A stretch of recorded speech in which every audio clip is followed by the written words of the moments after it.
Brad Harvey.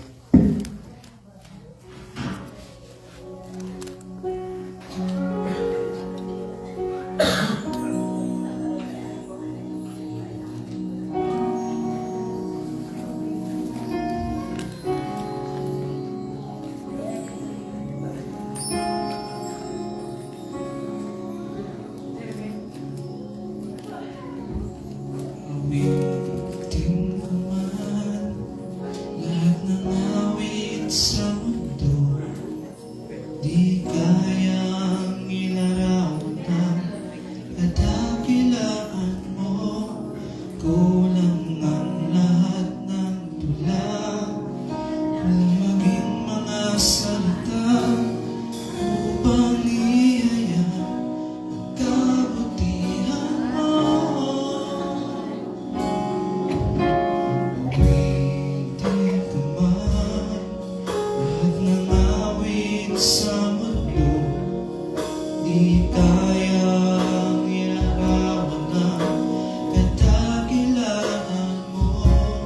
Kulang ang lahat ng tula, walang maging mga salita upang ihayag ang kabutihan mo. Wala kang katulad, wala nang hihigit sa'yo. Wala kang katulad, wala nang papatay sa'yo.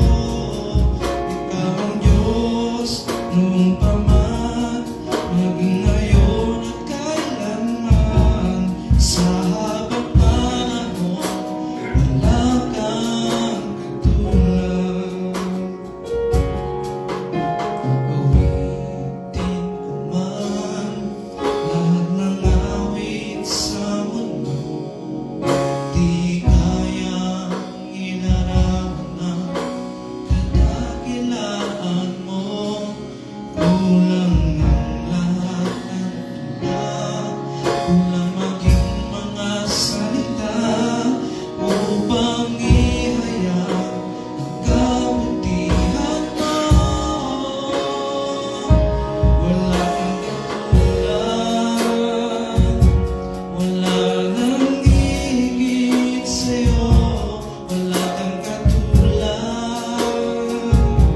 wala nang papatay sa'yo. Ikaw ang Diyos noong pa man, maging ngayon at kailanman. Sa habang panahon, wala kang katulad. Walang katulad ang kapangyarihan mo. Walang katulad ang dakilang pag-ibig mo. Diyos ka't Hari ng mga hari, Panginoon ng Panginoon. Purihin ka, O Diyos, sa habang panahon.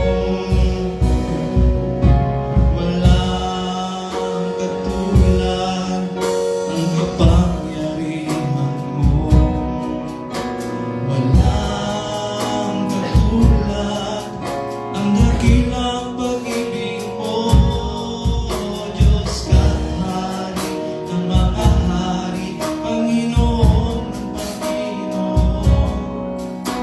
Purihin ka, O Diyos, sa habang panahon. O kay buti mo sa amin, aming Diyos. O kay buti mo sa amin, aming Diyos. Ang biyaya mo'y sapat araw-araw. O kay buti mo sa amin, o kay buti mo sa amin,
pray for our offering, tithes and offering. Panginoon Jesus, salamat ulit, Panginoon, sa iyong kabutihan sa aming mga buhay, Panginoon.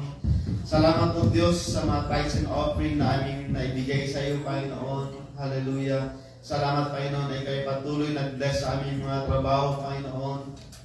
Hallelujah. Ikaw nag-bless sa aming mga employer, God. We thank you, Lord Jesus. Hallelujah. We also pray, Lord Jesus, that you will continue to bless us, O God, even to those who don't have job, O God. We pray, Lord, that they can also have job, Lord, so that they can also give to you, Lord Jesus. Hallelujah. Thank you for everything that you have done in our lives, Panginoon. You are so good, O Lord Jesus. And we give back all the glory and honor in your mighty name, Jesus. Amen. Praise the Lord. Thank you po, mga kapatid. And praise the Lord. Pakibalik lang sa yung natin. Nilipat ko kasi kay Brother Hardy. Amen. So next time we will have a new preacher. Brother Glency. Amen. So time flies so fast. I remember when your grandma brought him to church, he was so very little. Very small, like another name is Rami. Like very small, like Amen. So God is so good, mga kapatid. Praise God. Next time, maybe more kids here. We don't know. Amen. Maybe some kids are coming into church. Amen. So we will pray for more souls to come to church. Hallelujah. Amen. So announcement po, next week is our Thanksgiving. So Pastor Benji Trebly, our North American UPCI leader, sa buong North America, Canada and US. He's our, sabi ni Pastor Charlie Esteva, sabi niya, si Pastor Benji, siya yung pastor of pastor sa mga Pilipino. So siya yung pinaka-leader sa ating mga pastor sa Pilipino. So he's coming from Montreal, so he'll be traveling on Saturday. So, and he will be here Sunday. So he will be our guest preacher, Pastor Benji Trebly. So he's a Filipino. Just as the last name is Trebly, but he's a Filipino. Then our district superintendent, Reverend Bishop McLaughlin, Arnold McLaughlin, he also confirmed that he will be coming on that Sunday. So we have also a guest. Amen. So he will be here. So I hope we will prepare our songs. Amen. So I already told Sister Mercy, Sister Rona, and Brother Ferdy, and I think Brother Boyd that the men's and ladies will sit down. We will not join with the youth to sing. So they will be the ones singing. So maybe next year, next Christmas. So yeah, next year we will do it like men's and ladies and youth, or in the camp, our camping. So there will be like a competition, youth and the old people, the adults. So we will not do it this year. I remember last year we did it, right? Last year. So meron pong special song for the nanay and tate and also for the youth. But now, no, because we have our guest.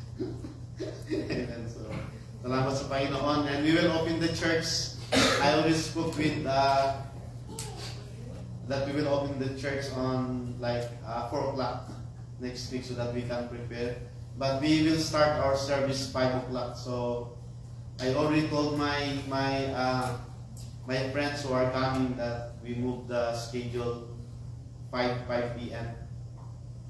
Amen. So salamat sa Panginoon na tayo po ay magkaroon ng Thanksgiving again. So I think it's our second Thanksgiving, right? Amen. So salamat sa Panginoon that we are moving forward. Amen. So God has blessed us so much. Amen. We are still here and we are used by the Lord. Praise the Lord. So before we will continue, before we will hear our preacher who will come today, I would like Sister Erica to come, and maybe Sister Rona, you can come with Sister Erica. We will pray. We will greet you. Don't worry. Sister Rona will come with you. Sister Rona. Jimano also. Jimano, yeah. Come. Samahan niyo si Erica. Samahan niyo siya mahiya. Samahan niyo si Erica. Nahiya siya eh. So, Erica, we will welcome you. Don't worry. Sister, samahan mo.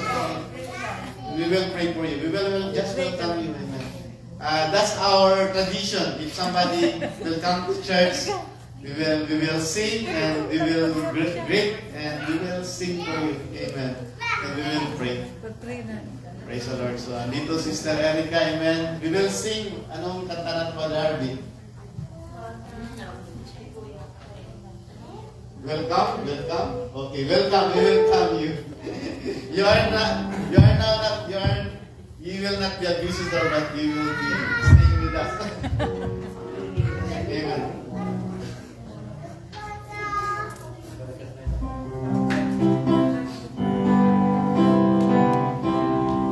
Welcome, welcome, we welcome you. Welcome, welcome, we welcome you. Welcome, welcome, we welcome you. Come and join us and praise the Lord. Praise ye the Lord, praise ye the Lord, praise ye the Lord, praise ye the Lord, praise ye the Lord, praise ye the Lord. Come and join us and praise the Lord. Welcome you, welcome, welcome, we welcome you. Welcome, welcome, we welcome you. Come and join us and praise the Lord. Pray po Sister Erica. Amen. Praise the Lord. Panginoon Jesus, salamat Panginoon na kasama namin. This is Sister Erica, Panginoon. We are so glad that she is with us tonight, O God. I pray, Lord Jesus, that you will continue to bless her life, Panginoon, together with her family, Panginoon, Panginoon. Pagpalain mo ang kanyang trabaho, Panginoon. Bigyan mo siya ng protection sa kanyang buhay, Panginoon. Ingatan mo siya sa araw-araw, Panginoon. Physically, mentally, Panginoon, and spiritually, Panginoon. Hallelujah. We believe, Panginoon Diyos, that you are the God who is our provider, Panginoon. Hallelujah. You will save us, Lord Jesus, from all things that is not good, O Lord. Thank you, Lord Jesus. Hallelujah. We pray for Sister Erica, Panginoon Diyos. Thank you, Lord Jesus. We give back all the glory to you in the name of Jesus Christ. We pray. Amen. Amen. Praise the Lord. Praise the Lord. Mountain and Amen. Nahiya na Sister Erica. Huwag kang mahiya. Hindi mo tayo lang dito. Amen. Praise God. So, amen. The next time you will not be a visitor. Amen. So, without further ado, I would like Brother Ferdy to come and bring the word of God for us. Purihan Diyos, mga kapatid. Praise the Lord. Bless the Lord. Praise God.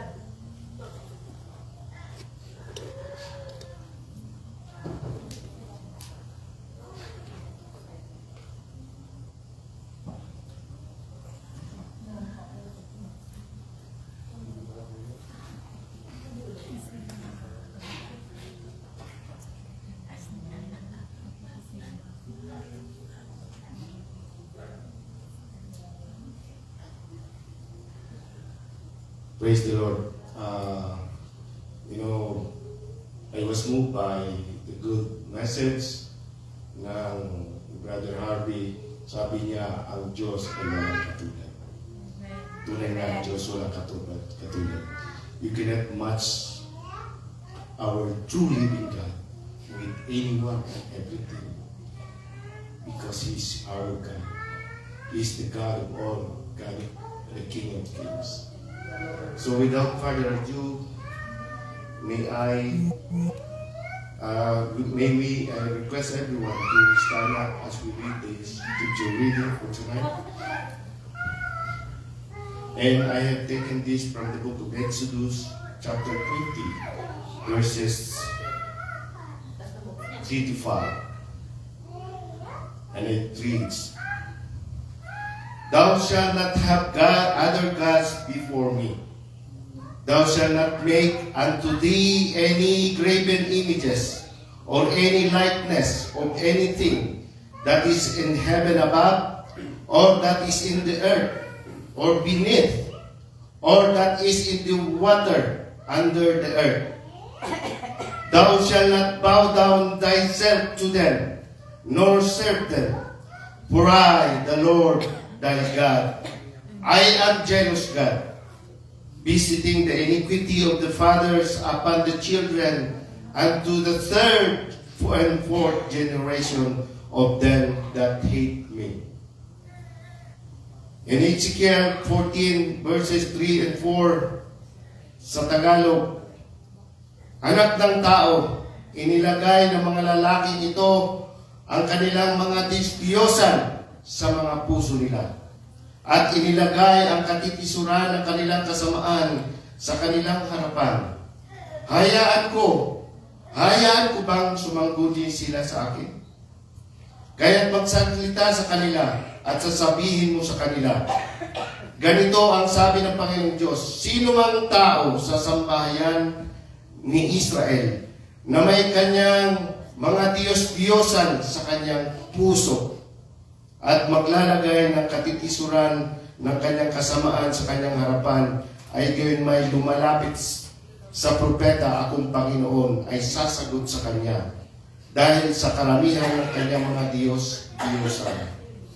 In Colossians 3 verse 5, so put the death, the sinful, the earthly things lurking within you. For a greedy person is an idolater, worshipping the things of this world. And in New Living Translation, in 1 John 5:21, it says, dear children, keep away from anything that might take God's place in your hearts. Shall we pray? Thank you, Lord Jesus, for today you have given us the day again, the time, and this very hour to listen to your word. I pray, Lord, that all these listeners and I, including myself, be blessed so that your message will be magnified. Thank you, Lord Jesus, and I pray that you will bless your people and you bless us, O Lord. In Jesus' name we like to pray. Amen. We all shall all be seated, mga kapatid. The topic for tonight ay tungkol po sa modern idolatry. Modern day idols. You know, when we speak of this title, maybe we think of, when we think of that, maybe we think of, para sa mga, para sa mga worshippers lang yan, ng mga baka, ng mga ginto, ng mga estatwa. When we think of that, we think immediately of the any graven images, mga pictures, mga statues, gintong baka, Baal worship that has originally started from the Old Testament. But then, on the other hand, as the time went by, the term or the word idols or idolatry has extended its meaning, has extended its definition, its application and representation in this modern world, in these modern times, in this modern age, mga kapatid. So maaaring hindi po tayo maging aware o di natin napapansin, mga kapatid, na mayroon palang mga tinatawag na makabagong idolatry o idolo sa ating buhay, sa ating mga bagong kapanahunan. Ang iniisip ko lang nga noon, idolaters yan. Ibig sabihin, I'm worshiping idols. Ibig sabihin, I'm worshiping mga estatwa na ganyan. All graven images. Just consider idols. We just read a while ago, mga kapatid. It is clear. Maliwanag na maliwanag. Maliwanag na pasasikat ang araw. Self-explanatory. That God is angered, is hatred. He hates, I should say, the God hates those people, those Israelites who were worshiping idols. Amen. So some would say, "Oh, hindi para sa amin yan.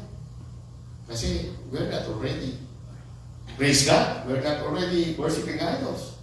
As I am before, as I was, and all of my family." Yes. But then, with the grace of God, my eyes were open.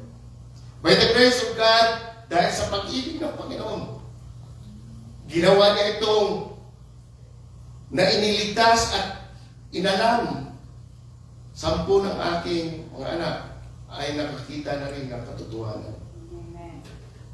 Sabi ng mga kaklase ko, kasama ko sa trabaho before, ang yayabang itong mga to, sabi ko, nasasaktan ako sa sinasabi nila.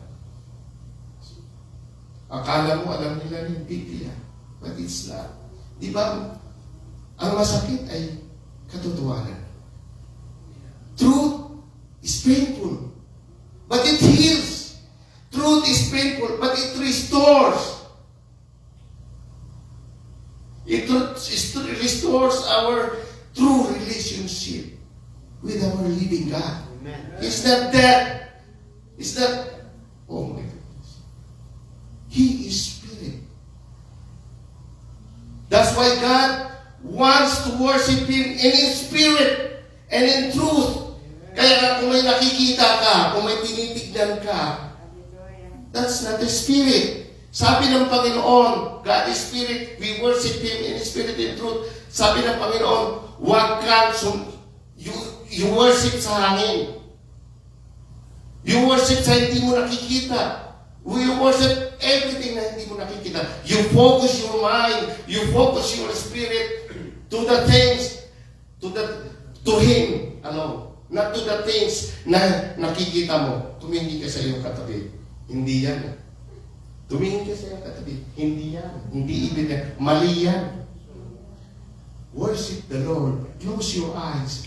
Spirit of God and in your spirit will connect.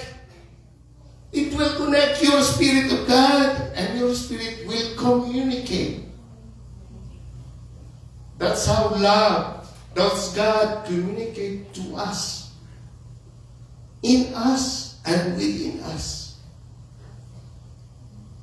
So kaya nga ang tangi kong hangarin mga kapatid, today,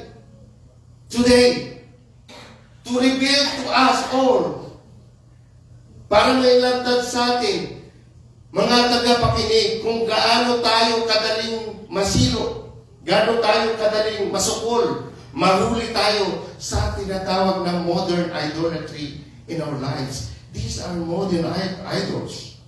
For we can just easily get caught, trapped, and be enticed and be tempted to yield into this modern idolatry. Pero ngayon, sa ating panimula, verses Exodus chapter 20, verse 3 to 5, "Thou shalt not have no other gods before me." Pero anong ginagawa ng tao? Ang ginagawa ng tao, yung mga alahas, tinunaw, ginawang baka, at yun ang isinamba. Kasi wala si Moses, pumunta doon sa Sinai. He went up to Sinai. Nainip yung mga tao, yun ang ginawa nila. "Thou shalt not have any graven images or any likeness of anything doon sa langit at sa ilalim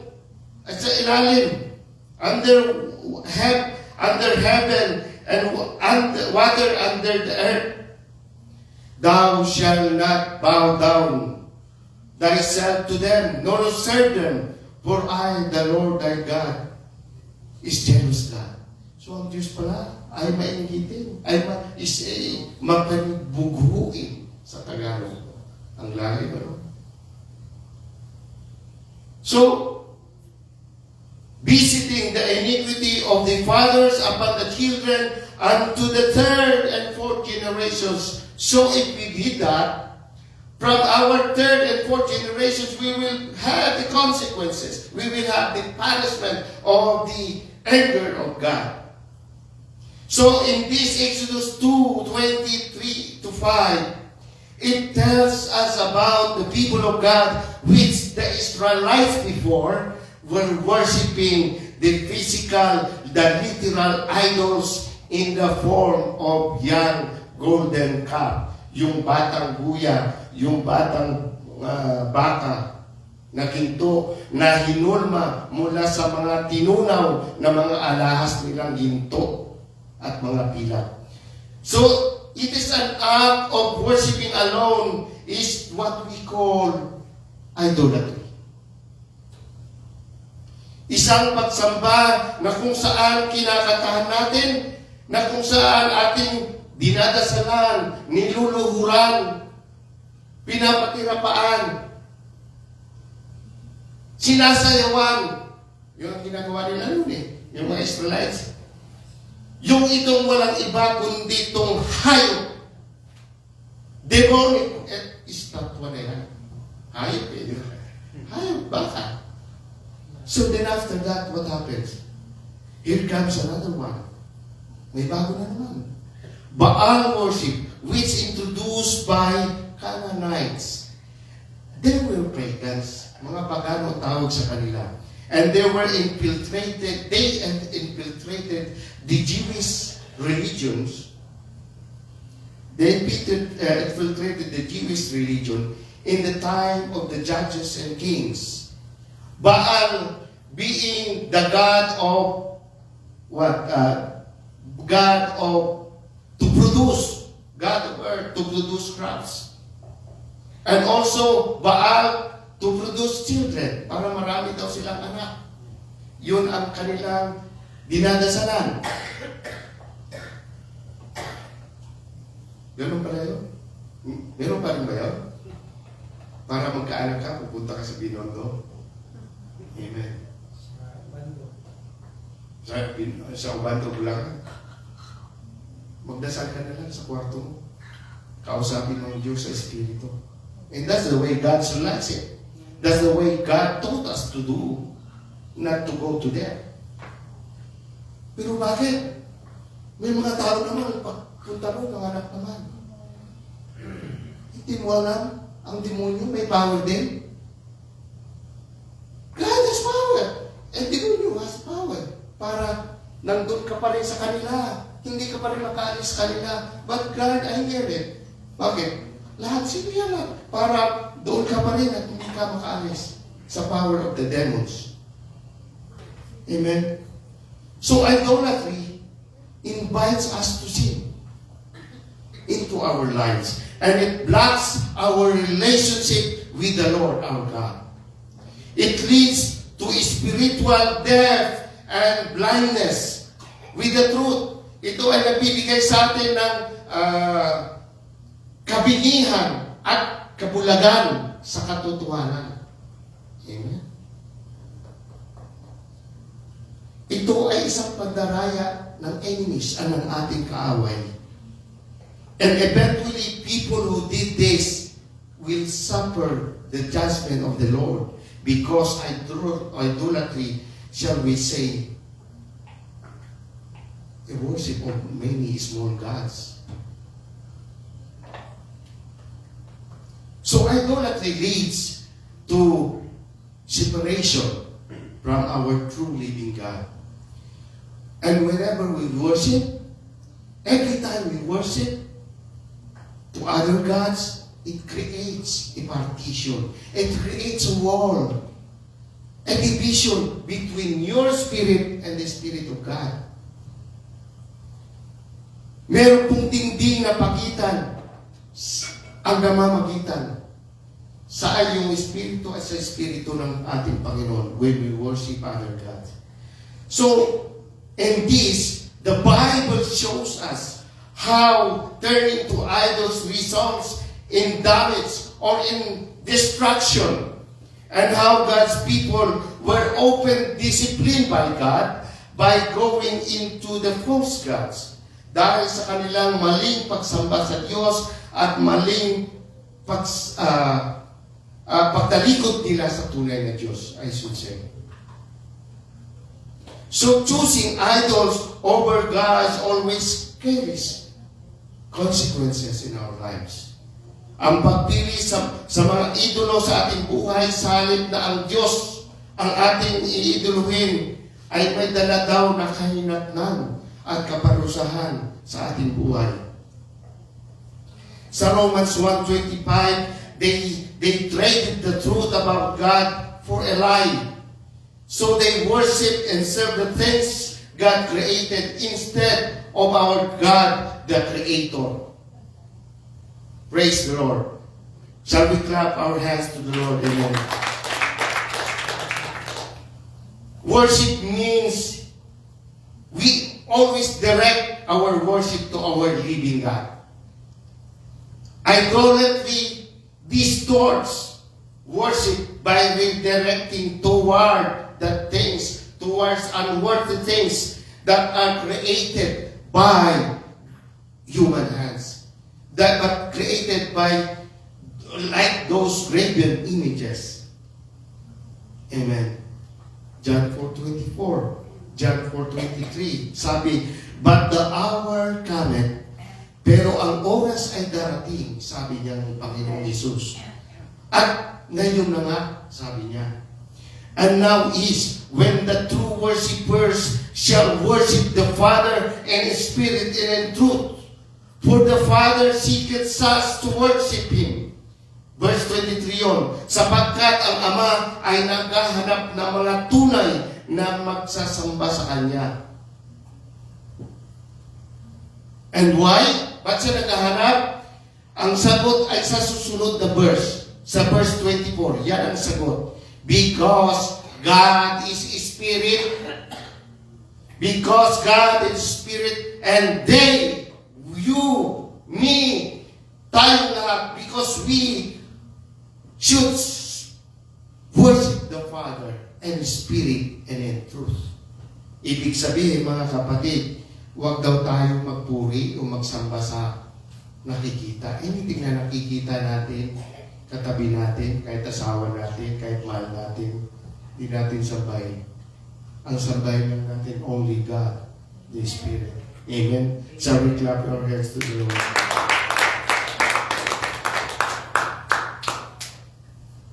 Now, gusto ko lang isingit ito kasi nangyari talaga ito eh.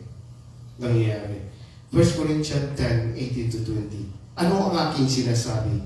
Na ang hahain sa mga Diyos-Diyosen ay may kabuluhan o ang Diyos-Diyosan ba ay may kabuluhan? Naalala ko mga kapatid, I remember, whenever there is Todos Lunch, Santos, Undas, may occasion, hindi nagluluto yung nanay ko ng bibingka, palitaw, everything, pansit. Before we eat, we separate a little platito and offer it to the altar. Tumatawa si brother. Ako rin, natatawa ko. My brother, doing that. Did that. Yeah. In realities. Diba? Now, yan po ang nangyari. Pero basahin natin sa Kapitulo 10, versikulo 20 ng unang Korinto. Subalit sinasabi ko na ang bagay na inihahain ng mga pagano ay kanilang inihahain sa mga demonyo at hindi sa Diyos. At di ko ibig, I do not want na kayo'y magkakaroon ng pagkakaisa, pakikipag-isa at kapwa makikibahagi sa mga demonyo. So I did not know, brothers and sisters, that what my parents were doing ay mali pala. Because it's just like my parents were cooperating or offering this little food to the demons. Ngayon, lately ko lang nga nalaman yun eh. Kung na ba, if I had read this before, I would have done that. Right? But, praise God, thank God that I have known this. If not, doon pa rin ako. Nakatalik pa rin ako. And I'll be there. Why? May power din yun eh. To hold you. There's a power to hold you. kailangan mo, ibibigay niya rin. Para maniwala ka, para patuloy ka pa rin sa Kanya. I believe on God. My parents, my cousins, and everything, they believe on God. Why? Because there is power. The devil has a power. He is the prince of this world. Amen. But he likes to, para doon ka pa rin sa koral. Doon ka pa rin sa Kanya. Sa Kanyang den. But I say that things which the Gentiles sacrifice, sabi sa salita ng Diyos, they sacrifice it to the devils and not to God. And I would not that ye should have fellowship with the devils. No, I imply that what pagans sacrifice, they offer to demons and not to God. Salita ng Diyos yan. I do not want you to be participants where the Satans, where the demons. Oh my God. Pasensyahan na kami. Forgive me, Lord. Forgive us, Lord. You know, mga kapatid, nangingilabot ako. I did not know that I am just offering to the demons. Not until I became born again Christians and I have learned the truth. The truth is the Word of God. And it says we worship Him in His Spirit and in truth. Amen. O balitan natin. Wala na yung mga idols yan. Tanggalin natin. Alam mo yung pinalit ng tao? Si Rizal. Rizalians. Rizalista. Pinalitan ng national hero. Si Rizal. Ang dami, tinanggal na. Pinalitan, meron ng Rizalista. O, Panginoon ko. Diyos ko. Tanong, mali pa rin. Tinanggal na nga, napunta rin naman sa iba, mali pa rin. You know why? Alam niyo mga kapatid, bakit? Because the leaders were not exposing this. The leaders or the priest or whatever, whoever, is not exposing the truth. They're not telling the truth to us. Second, why? Because we ourselves, tayo mismo sa ating sarili, hindi tayo nagbabasa ng salita ng Diyos. Paano natin malalaman? What we could expect? Hindi wala. Sunod-sunudan na lang tayo. Mas madali, di ba? So, because there and now, this time, there is another type and form, another nature of idolatry, and that is what will be the next topic that I will be discussing today, because they are new and modern day idols in our life. And these idols, now, ay yung hindi natin nakikita. Why? Because yung idols na yan, nasa puso nila. Nasa sarili na natin. There are idols that from within our hearts. It's not no longer the graven images. It's no longer the statues. No, the modern idols at this time, at this new kapanahonan, is the idols from within our hearts. Ezekiel 14:3-4. Ito po ay tumutukoy sa modern day idolatry, and it does not pertain to the mga estatwa or graven images, but it pertains to the idols, many gods in our heart. Colossians 3:5, sinasabi ni Apostol Pablo, ang idols daw ay kasakiman. Sinong sakim? Yung matakaw. Greediness that made us to have lust of the flesh, lust of the eyes, and the pride of life. These are idols sa makabagong kapanahunan. Lust of the flesh? Ano ba yung lust sa Tagalog? Pita. Pita ng lamat, pita ng mata, at yung pride of life. So while idolatry in the Old Testament primarily deals with graven images, there is now the modern idolatry as mentioned in Ezekiel and in Colossians 3:5. Therefore, mga kapatid, the new idols they serve, even before and up to now, are no longer even only worshiping the statues, the stones, the graven images, but it is the idol in our hearts.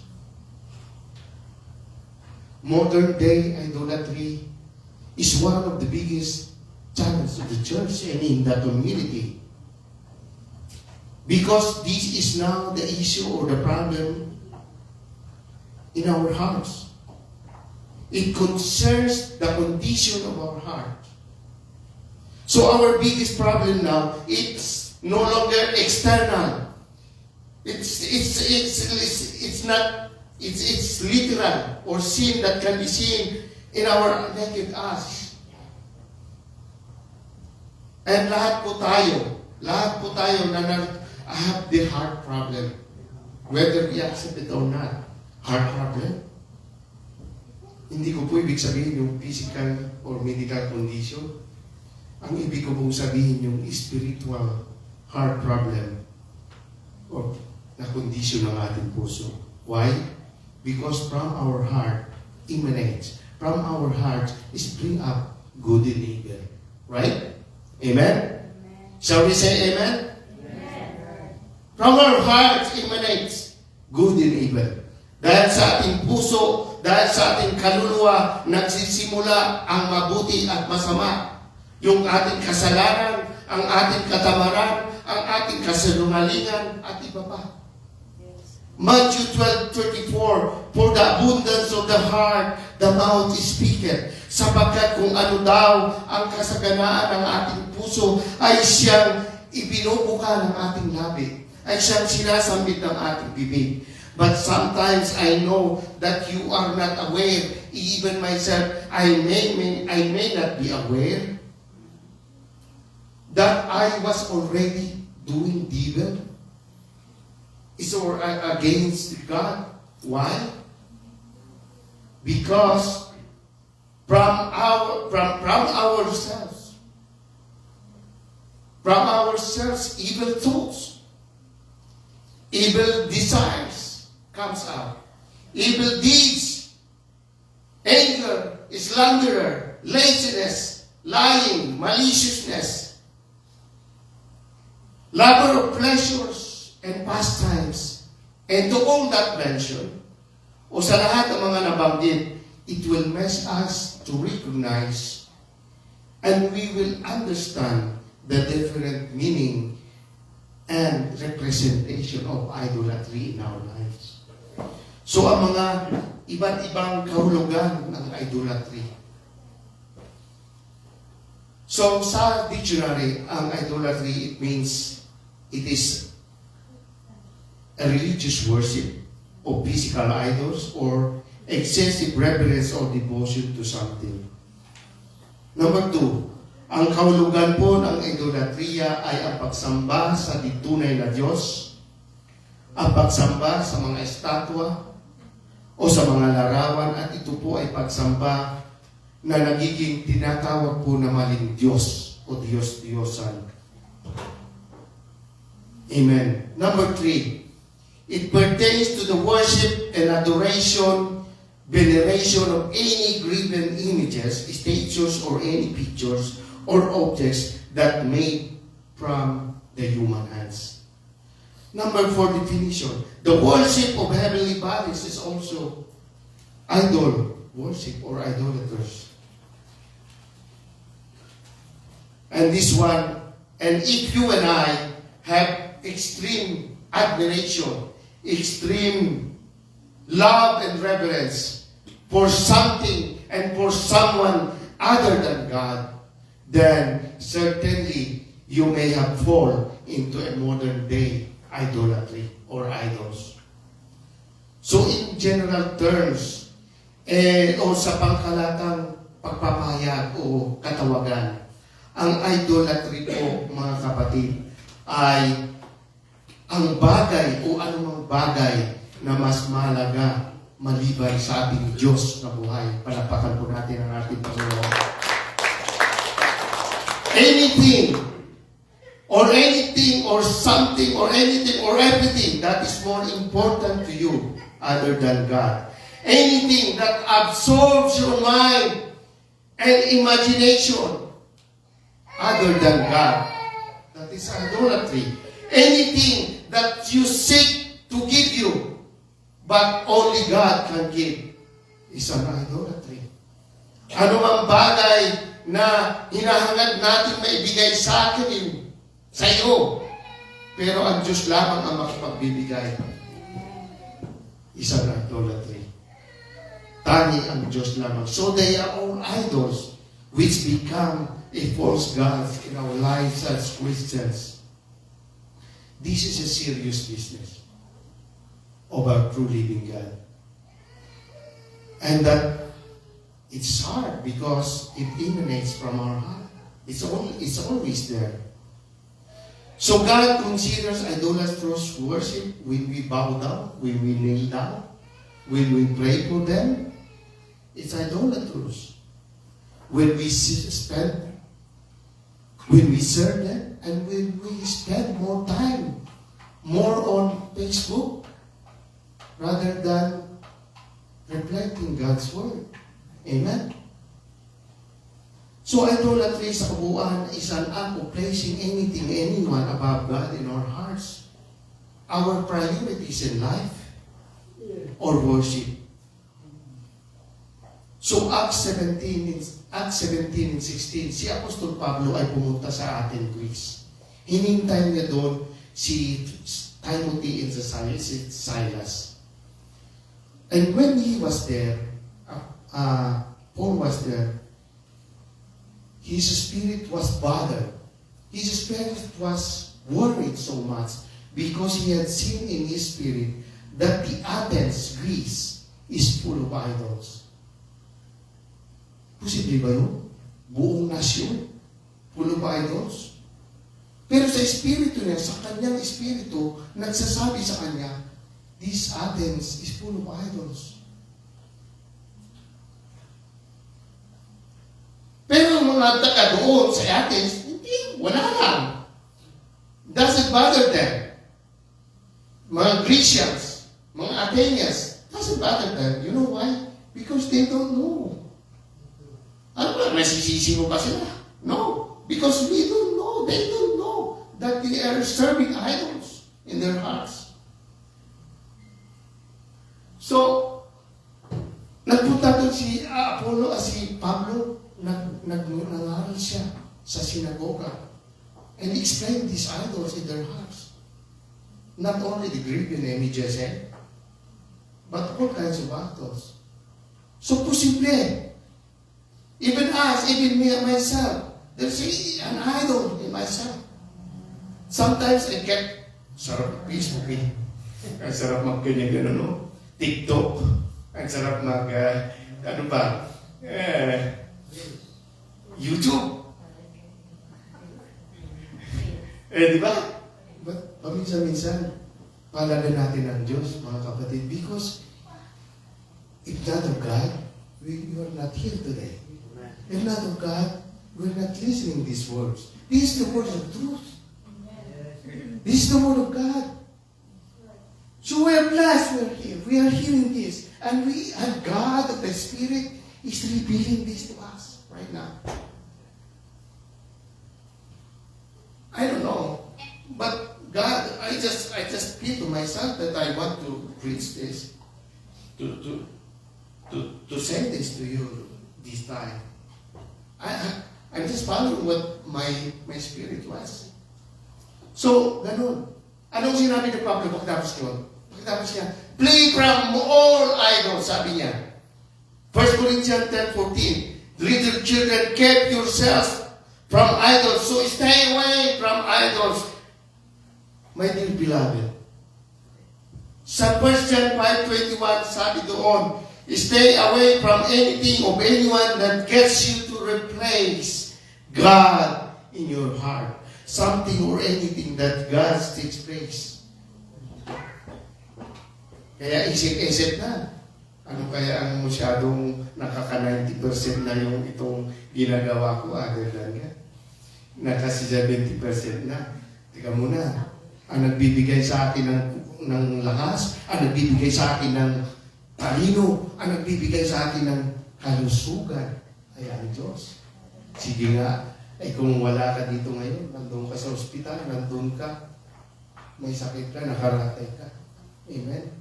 Glory to God. Palapakan po natin ang ating Panginoon. Eh, di ba tama? Totoo naman yun. Amen?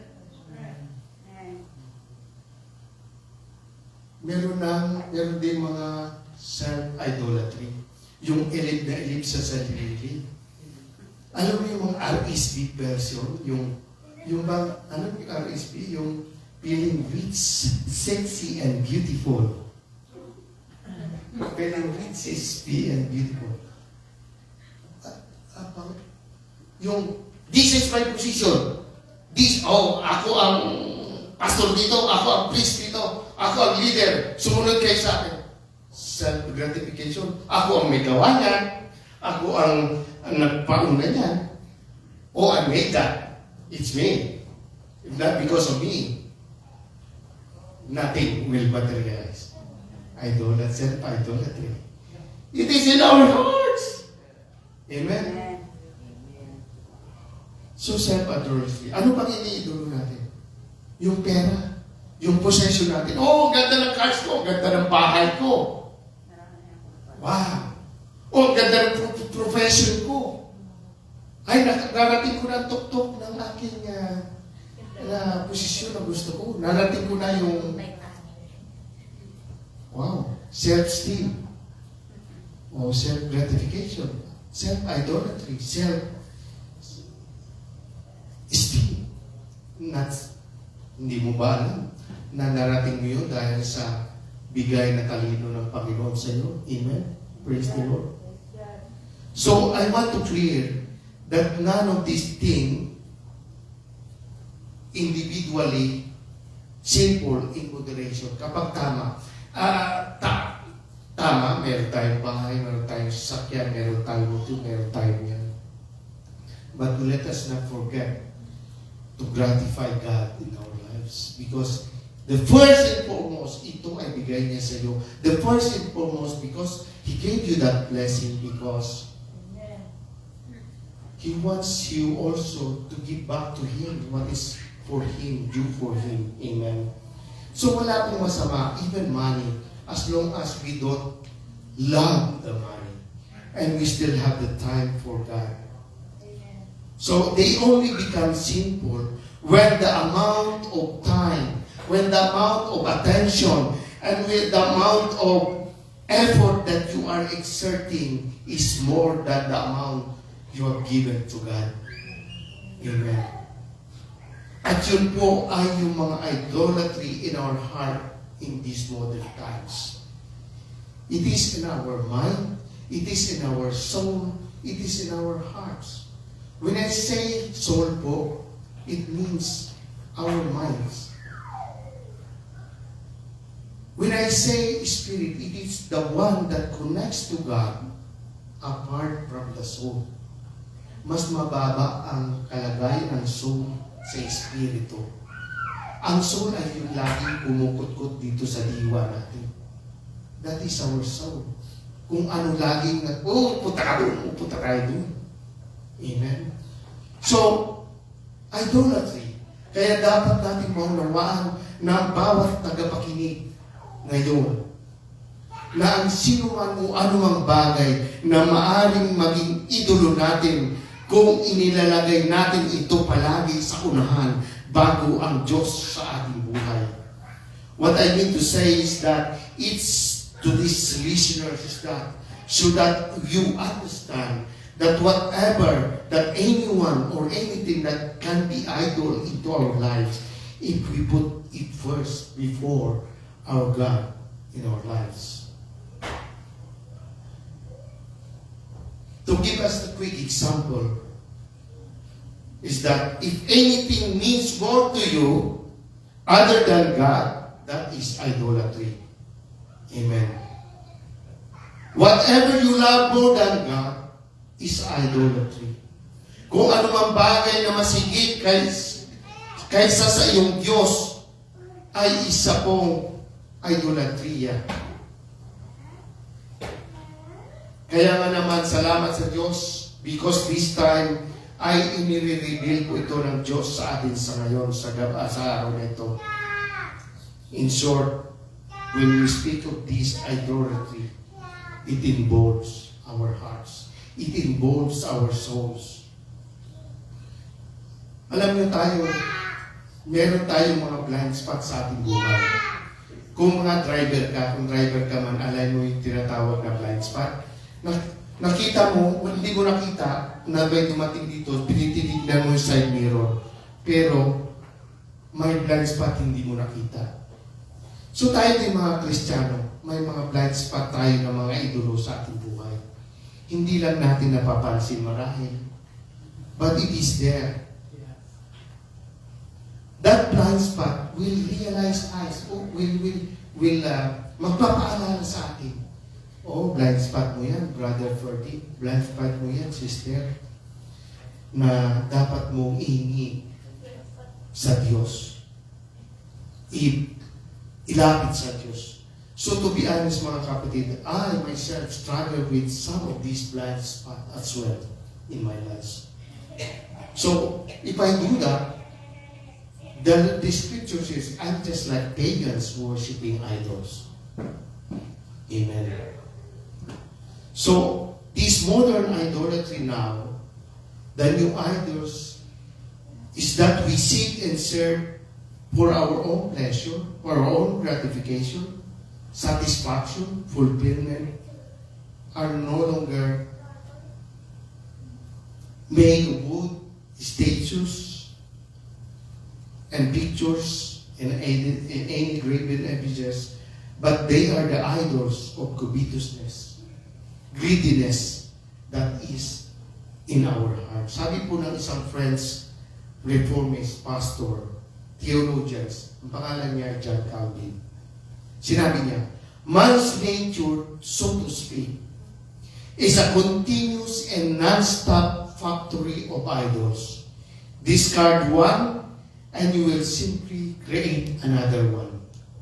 Ang kalikasan daw ng tao, ika nga sabi niya, ay isa pong tuloy-tuloy daw at walang tigil na pabrika ng Diyos-Diyosan sa iyong puso, sa iyong sarili. Itapon mo yung isa, maya-maya, may papalit ka na naman na bagong idol sa iyong puso.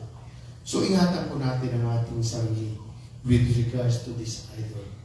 Money is good, it will help us. But what the Lord God says, Matthew 6:33, but seek ye first the kingdom of God and His righteousness, and all these things shall be added unto you.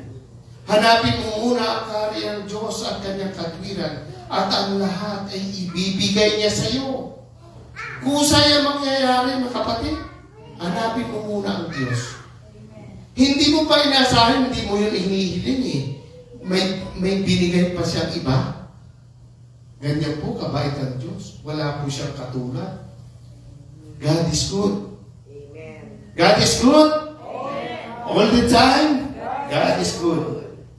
Kaya mga kapatid, ngayon, isipin po natin kung ano yung mga idols sa ating buhay. Para ba tayong doktor na idadiagnose po natin ang ating sarili? What are the idols in our lives? Number one, to help you. When we find greater delight or pleasure or enjoyment in our hobbies than in our walk in Christian life, then we are walking or wandering down to the path of idolatry. Point number two, when we spend more time absorbing the entertainment of Hollywood stars, sports, teleserye, or movie marathon than we do reflecting or thinking about the word or considering godly truth of God, then we are playing with idolatry. Diagnosis question number three. When any possession dominates our thoughts and captures our affections more than the treasures of Christ, it has likely become our idols. malamang ito na ay naging idolo sa atin. Number 4, when the social media like Facebook, like TikTok, like YouTube or Instagram excites us more rather than spiritual matters, spiritual works, then we are in the process of erecting other gods or modern day idolatry in our lives. Amen. Number 6, if we find greater confidence in our own strengths, in our own talents, in our own capabilities, than in humble reliance of Christ, we can easily fall under the way of idolatry or self-worship. When we can find more delight in serving Christ than in seeking Christ, even our very own ministry can be our idols too.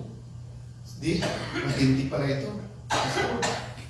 Kasi maski daw ang ating mga ministry team o music team or ushery team or cooking team, kapag laging doon daw nakapokus ang ating isipan, rather than serving Christ and seeking Christ, na-divert daw sa idolatry ang ating. So we must focus on God. Amen. Praise the Lord. Now, I would like you to invite you mga kapatid this time na sa harapan. If we can stand up, mga kapatid, and let us now come in front as we come to the Lord and approach the Lord in prayer para ilapit natin sa Kanya our idols in our lives. What are the idols in our hearts?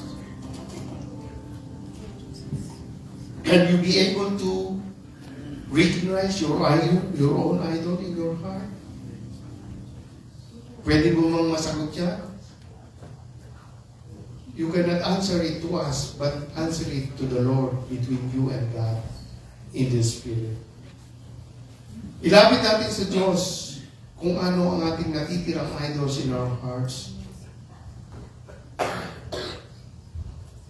that distorts, that creates a division between your spirit and God. Tayo ay manalangin. Ilapit natin sa Diyos ang ating mga kahinaan. Ilapit natin sa Kanya na tayo ay magsamba, manalig sa tunay na Diyos at buhay na Diyos sa ating buhay. Not serving any other gods. Not serving any other person, things, and everything. And if we have excessive admiration to someone or everything except that God, then we have idolatry in our hearts. Sabi nga ni Apostol Pablo, flee away from them, my dear children. Iwasan ninyo sila. Lumayo kayo sa idols.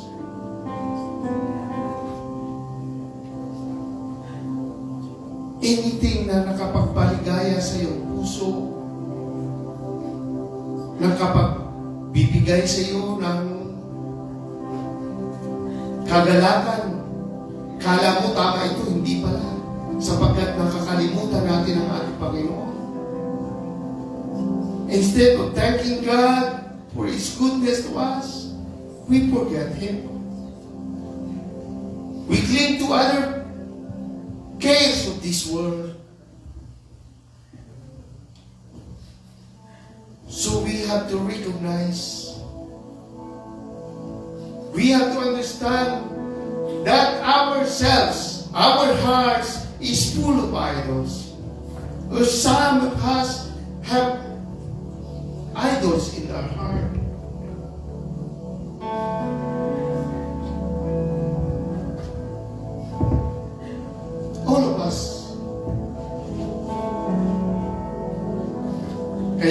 tayo lumalapit sa church upang tayo magpagamot. The sick needs a doctor. Because I need you, Lord. I need you, Lord, in my life. Ikaw lang, Lord, ang dapat kong hinga ng tulong. Ikaw lang, Lord, ang dapat kong itaas. Not the other ones. You know, Lord, thank you for this night. Thank you for the day, because you have given us the message of prioritizing you in our lives, Panginoon. Lord, from this throne unto this throne. Kung di man natin makita ang ating idol sa ating puso, itigil mo muna natin ang ating pag-iisip. We stop thinking. If you cannot identify, if you cannot recognize the idols in your heart, stop thinking right now. Huminto ka muna mag-isip. And instead, listen to your heart. Pakinggan mo ang iyong puso, sapagkat ang iyong puso ay magsasabi kung ano ang iniidolo mo sa iyong buhay. Ang puso mo at ang espiritu mo ay magsasalita who you are idolizing in your life right now. Worship His Oh, Lord Jesus. Thank you, Lord, for the truth. Thank you, Lord, for the word that you have given, that you opened our eyes, that you have opened our hearts today, tonight. With the truth na ikaw lamang, Lord, ang aming sasabahin. In spirit and in truth. Kasi ikaw, Lord, ang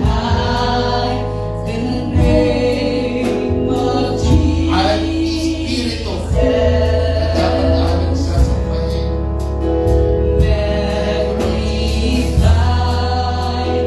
Come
Praise thing you, that Lord. We you glorify love you. more than God Yes, Lord. We glorify is you. Praise idolatry. you. Yes, we If you praise love your job more than God, it's an idolatry.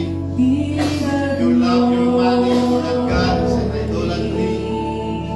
Hallelujah. Whatever the things that make you far from God is idolatry. Mga bagay-bagay na siya po nagpapalayo sa atin sa paglilingkudan sa Panginoon. Siya po ay maaaring maging Diyos sa natin. Mga bagay na siya po ay nakapunta sa church.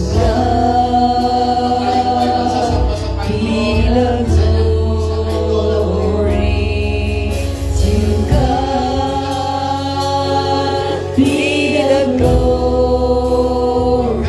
We are serving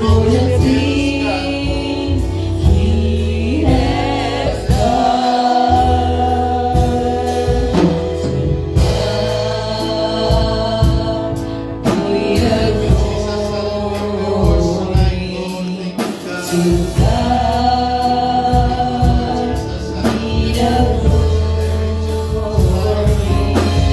Jesus,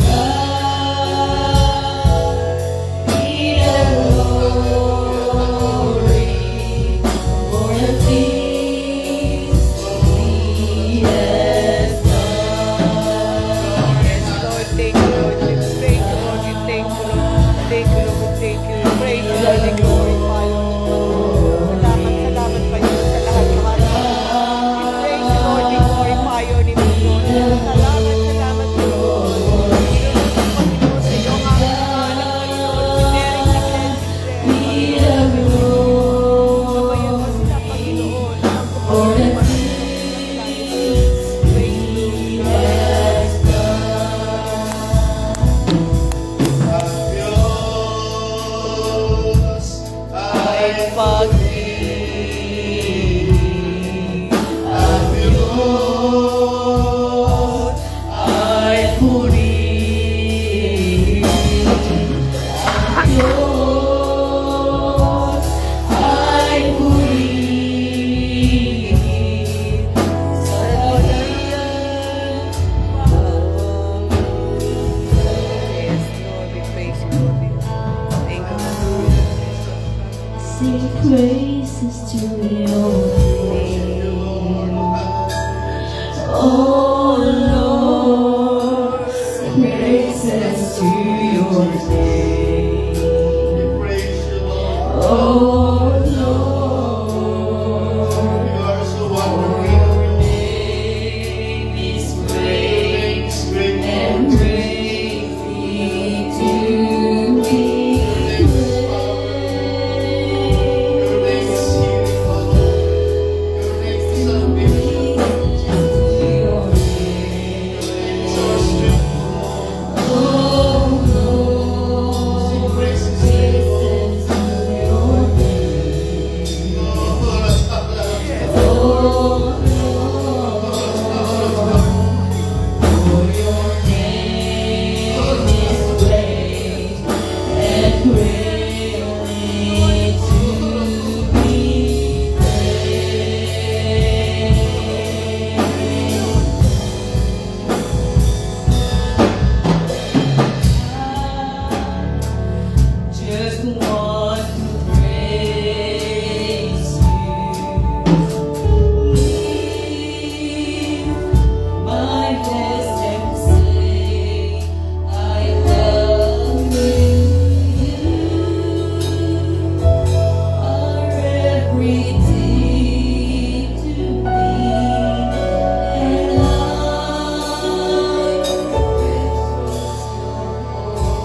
what is right, amen, in His sight, amen. Hallelujah. Thank you, Brother Bertie, what powerful message for us tonight, and we will pray that God will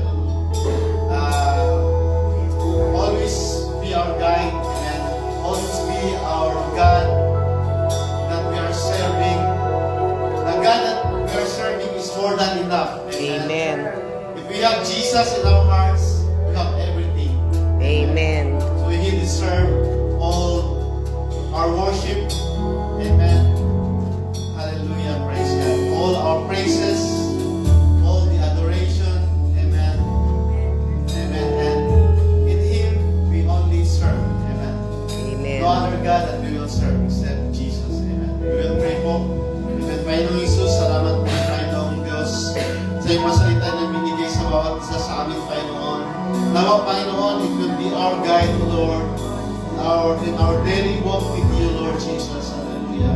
Lead me, Lord Jesus, that we will not worship idols in our lives, O God. It will be graven images, amen.